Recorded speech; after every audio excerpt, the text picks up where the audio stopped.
السلام علیکم، عظیم نیوز کے ساتھ میں ہوں احمد فراز۔ یہاں پر آپ کو ایک اہم خبر سے آگاہ کرتے چلیں۔ صدر ڈویژن ایس پی صدر علی رضا نے چارج سنبھالتے ہی جرائم پیشہ افراد کا گھیرا تنگ کر دیا۔ مزید جانتے ہیں ہمارے اپنے بیورو چیف لاہور شہزاد علی شاہ سے۔ جی شہزاد علی، کیا تفصیلات آپ کے پاس؟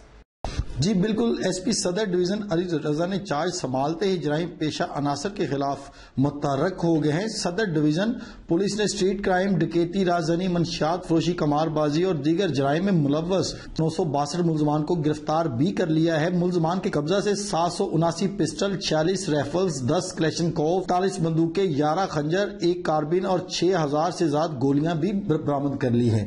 ملزمان کے قبضہ سے 9607 بوتلیں شراب، 8 کلو سے زیادہ ہیروین، 270 کلو سے زیادہ چرس اور 6 کلو سے زیادہ افیم بھی برآمد کیے۔ خفیہ اطلاعات کے مطابق پولیس نے مختلف مقامات پر چھاپے مار کر قمار بازی پر لگی تقریباً 10 لاکھ روپے رقم بھی برآمد کر لی۔ جی میں آپ کو یہ بھی بتاتا چلوں کہ صدر ڈویژن پولیس نے گزشتہ 10 ماہ میں جرائم کے خلاف کارروائیوں کی رپورٹ جاری کر دی ہے۔ ون ویلنگ، کرایہ داری ایکٹ اور ساؤنڈ سسٹم کے خلاف ورزی پر 150 ملزمان کو بھی گرفتار کیا ہے۔ ایس پی صدر علی رضا کی ہدایت پر پولیس جرائم افراد کے خلاف کارروائیاں سخت کر رہی ہیں۔ ہر تھانے کے اہلکار پر مشتمل خصوصی ٹیمیں تشکیل دے دی گئی ہیں اور روزانہ کی بنیاد پر ایس پی کو رپورٹ پیش کرے گی۔